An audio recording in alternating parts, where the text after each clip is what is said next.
ஐயா வணக்கம் ஐயா. வணக்கம் தாயே. ஓம் நமச்சிவாய. சிவார்ப்பணம். குரு சாத்யாயன குருதேவ குரு சித்த மார்க்க குருதேவ காஷனம் நமஸ்காரா. ஐயா, இன்றைய உள்ள காலகட்டத்தில் அகால மரணங்கள் அதிகமாக ஏற்படுகிறது. இயற்கை பேரழிவுகளும் போர் போன்ற பதட்டங்களும் அங்காங்கே நிலவுகிறது. இதில் பல கோடி மக்கள் உயிரிழக்கிறார்கள். அதில் பித்ரு தர்ப்பணம், அடைந்தவர்களுக்கு தர்ப்பணம், அதேபோல் மரணித்தவருக்கு மூதாதையர்களுக்கு தர்ப்பணம் கொடுப்பதின் முக்கியத்துவம் என்ன என்று மக்களுக்கு நீங்கள் உரைப்பதற்கு நான் கேட்டுக்கொள்கிறேன். முதல்ல ஒரு மிகப்பெரிய குறிப்புகளை சொல்றேன். இந்த இயற்கைனா என்ன? இந்த பிரபஞ்சம்னா என்ன? இந்த மக்களோடு, மனிதர்களோடு, அவையெல்லாம் அனைத்து உயிர்கள், மரம், செடி, கொடிகளோடு இணைந்து தற்சார்பு நிலை கொண்டு வாழுகின்ற பறவைகளோடு, மீன்களோடும், மற்ற பிற உயிர்களையும் எறும்புகளோடும் வாழ தெரிந்து, அனைத்து உயிரினங்களையும் நேசிக்க தெரிந்த, உன்னதமான ஆத்ம நிலையில் அறிந்த மனிதன் இருக்கின்ற ஆனந்த பூங்காற்று எனப்படும் ஆனந்தமான அவன் மனசை அமைதியான நிலையில வச்சுக்கிறோம். அவர்கள் என்ன செய்கிறார்கள்? அதிகமான ஆசை நிலவுகள், ஏகப்பட்ட ஆசை கனவுகளோடு அவர்கள் தற்சார்பு நிலை கொண்டு உழைக்க வேண்டும். எப்படி உழைக்க வேண்டியதுன்னா, விவசாயம் பண்ணணும், கடலில் இருந்து மீன் பிடிக்கணும், உணவு பண்டங்களை தயார் பண்ணணும். வேலை இல்லாத பட்டதாரி படித்தவர்களுக்கு விஞ்ஞான முறையில், விஞ்ஞானத்தில் என்னென்ன புது மாடலில் டெக்னாலஜிகளை வேலை கொடுக்கணும். அதுமாரி யோக சாசன நிலைகளை, சித்தர்களை தேடி போய் அவங்களோட ஜீவ சமாதி என சொல்லக்கூடிய, ஜீவ சமாதின்னு சொல்லக்கூடாது, அவர்களை ஒவ்வொரு சித்தரும் ஜீவ சாசனமாக அமர்ந்திருக்கிற அந்த இடத்துல போய் அவங்க பெரியவர்களாக குருவாக ஏற்றுக்கொண்டு வழிபடணும்.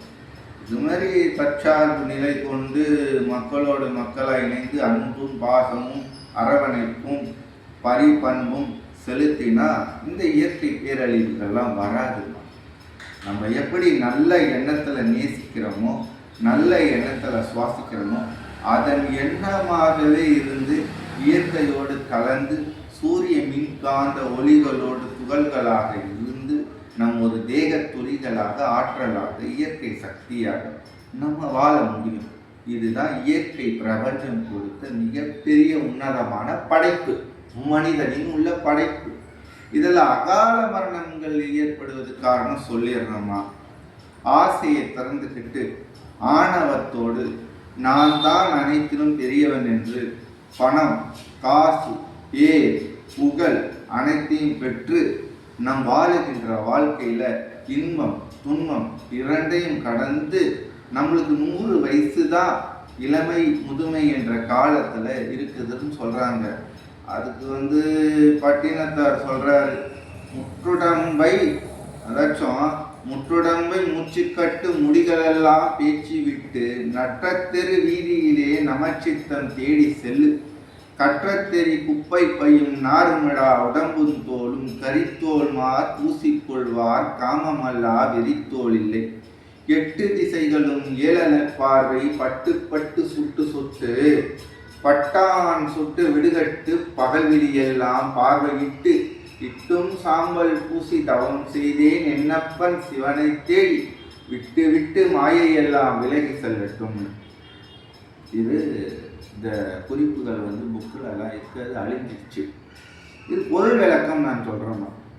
பட்டு பட்டு நான் காகிதங்களோடும் காலங்களோடும் துன்பத்தோடும் துயரத்தோடும் மனவேதனைகளை பட்டு பட்டு காலத்தை கடத்தி கடத்தி இறைவனை தேடி தேடி விட்டு விட்டு அனைத்து செல்வங்களையும் ஆசைகளையும் எனக்குள் தொலைத்து விட்டு விட்டு ஏகாந்தம் என்னும் தவத்தில் கோலமாக இயற்கைகளோடு வாழுகின்ற ஜீவனத்தோடு ஜீவித்தத்தோடு உற்று உறவாடி பிட்டு பிட்டு என்னையே தவம் கோலம் செய்து பிட்டு பிட்டு என்னையே வெறுத்து பிட்டு பிட்டு சிவம் சித்தம் என்ற நாடி தேடி என்னை தோளில் உரித்ததைப் போல் என் தோளில் ஆசை துன்பம் மயக்கம் மாயை மருந்து கட்டு விளம்பை வீசி என்று உரித்து நற்று நாற்றாக நான் நின்று பூசிய திருநீர் அப்பன் வழியிலே என்று சிவனை நினைத்து தவம் செய்த கோலம் என்று சொல்றார். அதனால அகால மரணங்கள்ல ஏற்படக்கூடிய ஆசை விளம்புகிறது. நம்மளோட ஆசை எண்ணம் ஒரு நேரடி பார்வை எண்ணம் இல்லாத காரணத்தினால அப்படியே ஓடிக்கொண்டு இருக்கிறது. அந்த அகால மரணத்துல பித்ரு கர்மாத்தியானம் செய்வது காரணம் என்ன? பித்ரு ஜீவன் ஞானம் என்ற இறந்த மூதாதியர்களுக்கு பித்ரு அப்படின்னு சொல்லக்கூடிய கர்ம பிண்டம், கர்மத்துல இருக்கக்கூடிய மான்லோகம், சூரியலோகம், சந்திரலோகம், பயலோகம் எனப்படிய 9 லோகங்களையும் கடந்து போகணும். அப்படி கடந்து போகும்போது இட்டுடப்பை இடக்காடி நான்முடப்பை தொடுத்து வெற்றுடப்பை இன்பமீதி புட்டுடக்க காலிது வட்டுடந்த ஜீவனெல்லாம் பித்து பித்து செய்ததே பிட்டு வைத்தேன் பிட்டு வைத்தேன் பிட்டு பிடிசாமல் நான் வைத்தேன்.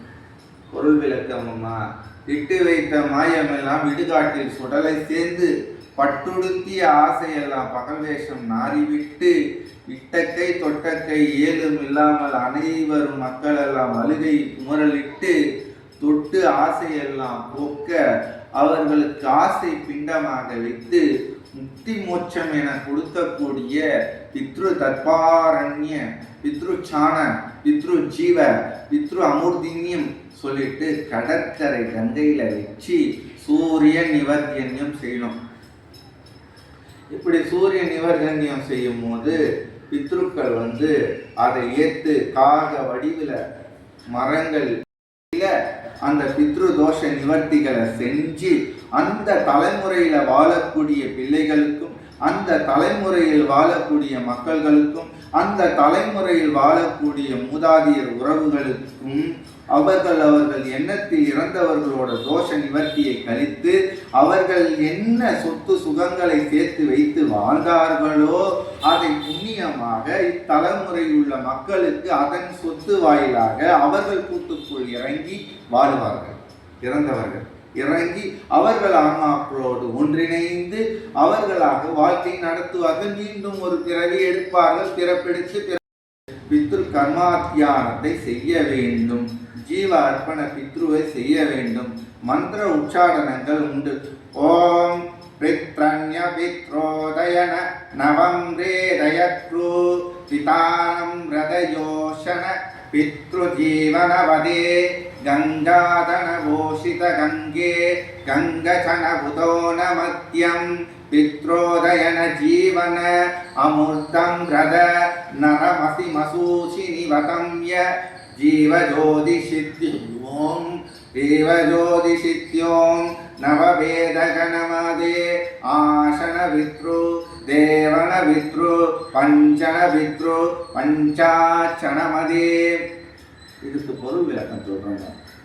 என் ஜீவஜோதியில் ஒளியாக இருக்கக்கூடிய பித்ரு உயிரினங்களுக்கும் என் மரணமடைந்து ஆசையில் விளங்குகின்ற உயிரினங்களுக்கும் அடையா லோகத்தை அடைய வேண்டும் என்று நான் அடைகின்ற அம்பிகை குலதெய்வமாக ஏற்று உங்களது குலதெய்வமாக எவ்வித அம்பிகையை வழிபட்டு எவ்வித அன்னையை வழிபட்டு அதன் தீர சாரா அம்சத்தில் உள்ள நவகிரக கோள்களையும் ஆட்சி செய்து அவன் நவகிரக கண்டங்களையும் இணைத்து அவர்களுக்கு பிண்டமும் அண்டமும் பெருவிடைத்து கொடுத்து அதன் நிலை கொண்டு அமுது ஊட்டி படைத்து அதன் நிலையாய் கொண்ட ஒவ்வொரு உயிர்களும் ஆத்மாவை பிரித்து அதன் கூட்டுக்குள்ளே சினைத்து அதன் ஜீவ ஒளியாக பரன் ஒளியாக வித்திட்டு அதை சூரிய லோகத்துக்கும் சந்திரலோகத்துக்கும் அப்பாற்பட்ட இந்திர லோகத்துக்கும் ஐஸ்வர்யம் செய்து பித்ரு கர்மாத்தியான பூஷிதன்யம் நல்வாழ்வு பெற்று நலக்கோடி இருக்கட்டும் என்று பொருள் விளக்கம்.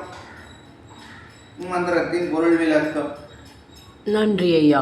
இப்போ இந்த காலகட்டத்தில் பித்ரு தர்ப்பணம் வந்து நீங்கள் இப்போ இந்த 25ஆம் தேதி செய்கிறீர்கள் அல்லவா? ஆமாம்.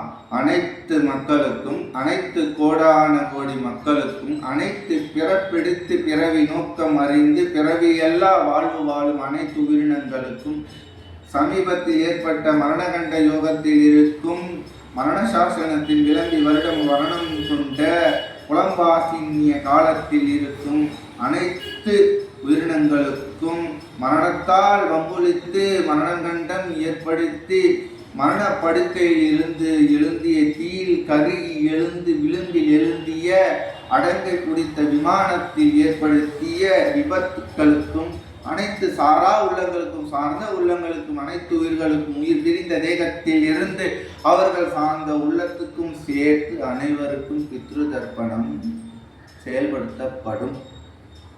செயல்படுத்தி அவர்களுக்கு முக்தி மோட்சம் அளிக்கப்படும்.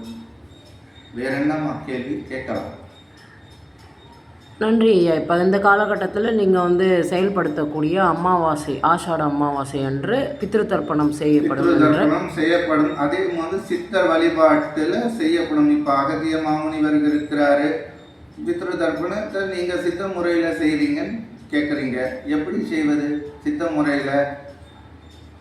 உள்ளிடத்தை கடுங்கோளுடைமை செஞ்சேனகத்திய மாமுனிவர் வடுக்கந்திரை கோள்வாசி விரம்பு அடுகை தென்னுடைய ஈசனே, தென்னாட்டு ஈசனே, சுடலை குண்டலம் கடலை ஏற்றி கமதன உடம்பை கரிநாளுடப்பை அகற்று மாசி உத்தமயக்கமேனி மையுடலை ஏற்று பொய் உடல் பூதமேயனை கழித்து மோட்சம் தந்து என் பாவவினை போக்கி பரிவித்த விளம்பு ஏற்று அங்கை குடமணித்த பிரம்மாகி சங்க நீர் புகுந்து கங்கையில் சாம்பல் பூசி கழித்து பிறவாவரம் கொடுத்து தொழுவேன் அகத்திய மாமுனிவரே ஓற்றி.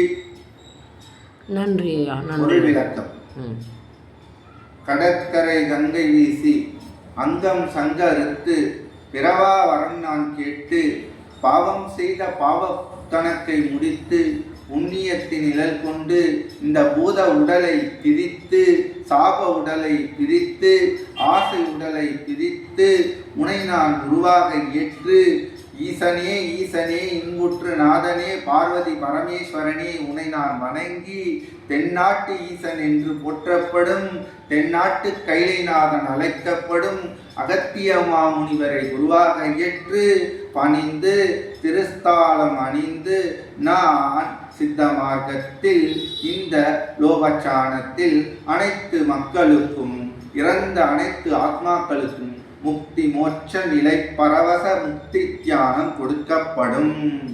ஓம் நம சிவாய.